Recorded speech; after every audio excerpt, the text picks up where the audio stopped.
Vídeo vamos falar sobre 1 Reis, capítulos 2 e 3. É interessante notar aqui as instruções que Davi dá para seu filho Salomão. Quando aproxima o dia da sua morte, ele dá umas instruções para Salomão, seu filho. A primeira instrução que ele dá para ele, nós encontramos no capítulo 2, versículo 3. Ele fala: guarda as ordenanças do Senhor teu Deus, andando nos seus caminhos, observando os seus estatutos, seus mandamentos, seus preceitos, seus testemunhos, como está escrito na lei de Moisés, para que prosperes em tudo quanto fizeres, por onde quer que fores. E o versículo 4. E para que o Senhor confirme a palavra que falou acerca de mim, dizendo: se teus filhos guardarem os teus caminhos, andando perante a minha face fielmente, com todo o seu coração e com toda a sua alma, nunca te faltará sucessor ao trono de Israel. Note, eu quero que você sempre note, é uma coisa que eu estou notando muito dessa vez na leitura da Bíblia, nesse ano 2020, como Deus enfatiza todo o coração e toda a alma. Isso para Deus é muito importante. Ele fala dos estatutos, das ordenanças, dos mandamentos, tudo que está escrito na lei de Moisés, ou seja, ler a palavra escrita, seguir a palavra escrita, mas ele enfatiza que precisariam andar perante ele com todo o seu coração e com toda a sua alma, e que se fizesse isso, não faltaria sucessor ao trono de Israel. Então Davi dá essa instrução para seu filho Salomão. E daí nós vemos que antes de Salomão pedir sabedoria a Deus, que é uma coisa muito famosa, muito conhecida, e nós vemos isso no capítulo 3, antes de pedir sabedoria a Deus, Davi fala com seu filho Salomão o seguinte, no versículo 6, ele fala, faze, pois, segundo a tua sabedoria. E no versículo 9, agora, porém, não tenhas por inocente, pois és homem sábio, e bem saberás o que irás de fazer. Ou seja, Davi já considerava Salomão sábio antes de Deus dar sabedoria para ele. Nunca tinha notado isso, mas é bem interessante. E se você ler Provérbios e ver várias coisas, você vai ver que o sábio sempre procura mais sabedoria. E é o tolo, o nécio, que se acha já sábio e ele não procura sabedoria. Mas o sábio sempre procura sabedoria. Então Salomão já tinha sabedoria um pouco antes de pedir a Deus a sabedoria. E a pergunta que nós fizemos no último vídeo foi: o que é fazer o dever de casa, entre aspas, diante de Deus? Olha, quando Deus apareceu para Salomão de noite, Salomão não tinha tempo para preparar a resposta.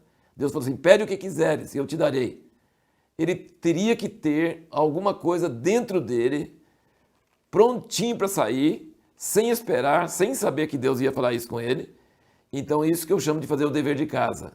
Às vezes nós não ouvimos muita voz de Deus, não acontece muita coisa interessante em nossas vidas, mas se nesse período onde parece que nada está acontecendo, nós estamos preparando o nosso coração, nos preocupando com o alvo de Deus, aprimorando o nosso desejo, o nosso pedido, se por acaso, em qualquer momento, Deus for aparecer, nos dar uma chance, nós temos que estar preparados. Não dá para preparar na última hora, no último momento.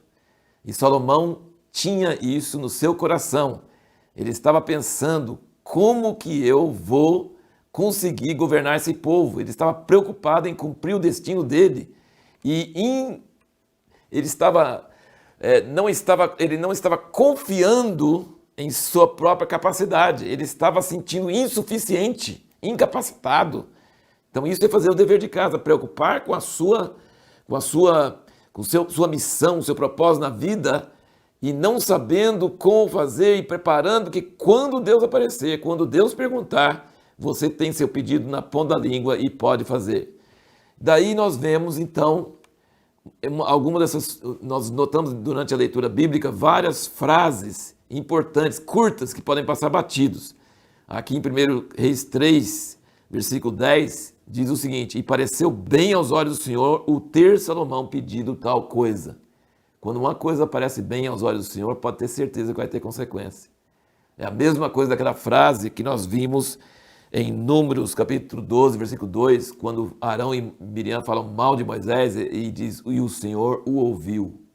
Ou depois de contar sobre o pecado de Davi, em 2 Samuel 11, 27, diz, e desagradou ao Senhor essas coisas que Davi fez. Então, essas frases são pequenininhas, são escondidas no meio do texto, mas têm grandes consequências, são muito importantes. Você precisa prestar atenção nessas coisas. E a última coisa que nós queremos comentar sobre esses 2 capítulos é que Salomão foi muito diferente de Davi na maneira que ele tratou com o irmão dele, Adonias, da maneira que Davi tratou com Absalão. Salomão jurou para Adonias que não iria matá-lo, porque ele teria tentado pegar o reino às escondidas, que não iria matá-lo, e Adonias teria vivido tranquilamente, em paz, se ele não tivesse voltado pela mãe de Salomão, pedindo para casar com Abisag. E aí Salomão discerniu que esse cara ia dar problema, ia ter ambição, porque ele falou com a mãe dele, o reino já era meu, mas depois passou para Salomão. Ele ia ter problema igual a Absalão. E aí Salomão foi brutal e rápido, eliminou Adonias e acabou com o problema, o que Davi não fez com Absalão. E a nossa pergunta para o próximo vídeo é: por que Deus não deixou Davi edificar a casa para ele? Por que Deus queria que Salomão fizesse? Por que Davi não pôde edificar a casa para Deus?